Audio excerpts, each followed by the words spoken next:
बुद्ध पूर्णिमा है आज। बुद्ध पूर्णिमा की सभी को शुभकामनाएं देते हुए चर्चा ये करनी है कि आज महात्मा बुद्ध जयंती है, बुद्ध जयंती है। गौतम के रूप में, राजकुमार गौतम के रूप में बुद्ध जो पूर्णिमा है, वैशाख पूर्णिमा को ही जन्मे। बुद्ध पूर्णिमा तो बाद में बनी, वैशाख पूर्णिमा को ही जन्म हुआ। सम्यक संबोध प्राप्त की बोधि वृक्ष के नीचे बोध गया में, वो भी पूर्णिमा ही थी। और उसी दिन निर्वाण हुआ। मैंने निर्वाण स्थल को देखा, मैंने वहां सावधानी की, विपश्यना ध्यान मैंने किया। उन्होंने, बुद्ध का मतलब है, पाली भाषा का शब्द है जो मुक्त हो गया। जैसे हम लोग कहते हैं मोक्ष मार्ग के हम पथिक हैं, मुक्त चाहते हैं, जीवन मुक्त हैं, वैसे बुद्ध क्या है, पाली भाषा का शब्द है। बुद्ध माने मुक्त हो गया, जो मुक्त हो गया बुद्ध है। बुद्ध कोई भी हो सकता है, ये नहीं कोई बुद्ध एक विशेष वर्ग का। समता की बात उन्होंने कही, ये नहीं कि विशेष वर्ग आए, विशेष जाति आए, ऐसा कुछ नहीं। इस समय जो बात चल रही है, इसमें जो सिर्फ बौद्ध लिख देते हैं अपने नाम के सामने, और सिर्फ समता की बात नहीं है, द्वेष है। वहां पर द्वेषपूर्ण ढंग से उनका वार्तालाप हो रहा है। वो बुद्ध के अनुयायी नहीं है, वो कुछ नहीं जानते, ABCD काका गागा नहीं जानते।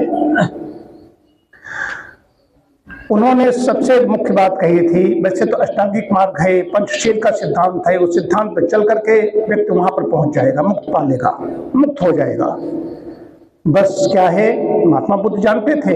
लेकिन उस समय की जनता ऐसी थी, महाभारत के काल के बाद में, लगभग 2,500 वर्ष पहले जन्म हुआ। महाभारत काल के बाद में विद्वानों का ह्रास हुआ। जो पंडित थे वो दूसरी बत्ती उनकी हो गई, तो उन्होंने अहिंसा की बात कही, अहिंसा को सबसे ऊपर रखा। अहिंसा को खाली यही नहीं, हत्या करना किसी को, उन्होंने वाणी की भी हिंसा को, मन से भी हिंसा न करने की बात कही। काया वाणी मनसा, मनसा वाचा कर्मणा सर्वावस्था सर्वदा, ये बात कही। उसके बाद में सबसे अच्छी बात कही, द्वेष से द्वेष को नहीं समाप्त किया जा सकता, उसके लिए क्या करना होगा। जो सनातन की बात कही उन्होंने, नहीं बेरेन बेरान समन्तीत कुदाचनम अबेरेन सम्मन्ति एस धम्मो सनातनो। ये धम्मपद का है, बहुत शक्तिशाली श्लोक है धम्मपद का। सारी इसी के आसपास महात्मा बुद्ध की शिक्षा घूमती है। क्या अर्थ है इसका, नहीं बेरेन बेरानी, बैर से बैर समाप्त नहीं होता, द्वेष से द्वेष नहीं समाप्त होगा।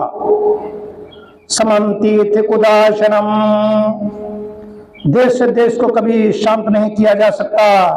अवेरेन सम्मन्ति ही, अवेरेन च सम्मन्ति ही, ये वाक्यांश बताता है कि अवैर अहिंसा से देश को शांत किया जा सकता है।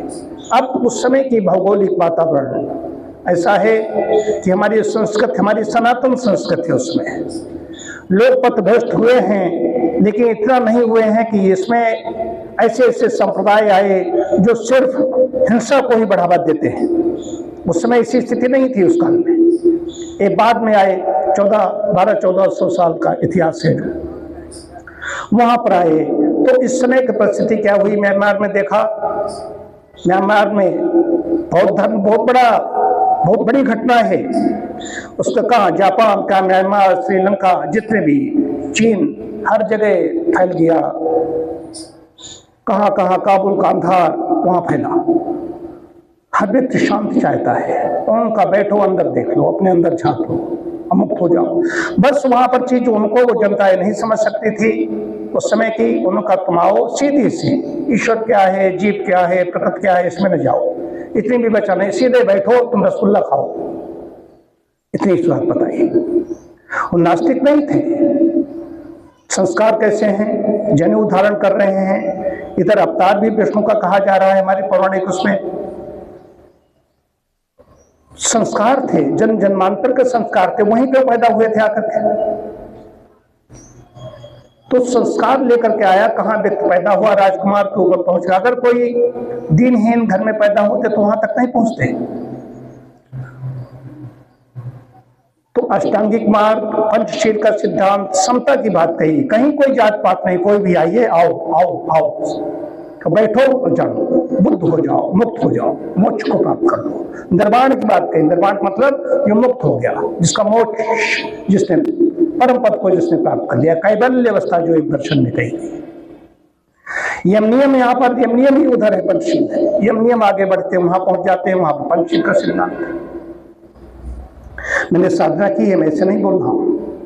तो उसमें क्या है, उसमें आत्मा को स्वीकार करते, बार बार हम जन्मे हैं, बार बार हम मरे हैं, इतनी बार जन्म लिया है, अगर हमारे कंकाल इकट्ठे किए जाएं तो उन कंकालों को इकट्ठा करके हिमालय बन जाए, इतने बार जन्मे हैं, माता बुद्ध बोल रहे हैं, जो साहित्य है। और इतने अपने परिजनों के लिए हमने इतने बार जन्मे मरे हैं, इतने बार हमने आंसू बहाए हैं कि उन आंसुओं को इकट्ठा किया जाए तो सागर बन जाए, समुद्र बन जाए, महात्मा बुद्ध कह रहे हैं। तो उन्होंने सीधी सी बात कही, लोग समझने लायक नहीं है, इनको समझाओगे मुक्त हो जाए, लेकिन व्यक्ति मुक्त हो जाएगा बस उस ज्ञान से।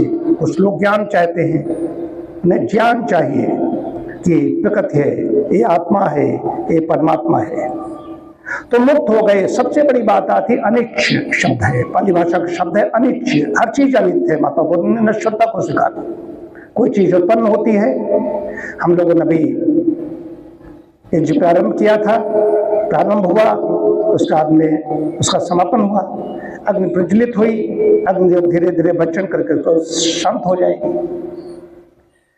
तो कोई भी चीज उत्पन्न होती है, कुछ काल तक रहती है, अंत में विलुप्त हो जाती है। ओम में भी, ओम भी हम बोलते हैं, ओम पहले मुंह बंद था, बोलना शुरू किया, धीरे धीरे मुंह खोला, उसका मुंह गोल बना, होंठ हमारे गोल हो जाते हैं, उत्पत्ति हुई, मुंह खुला, ओ फिर गोल गोल बन गया, स्थिति है, और आते ही प्रलय हो गया।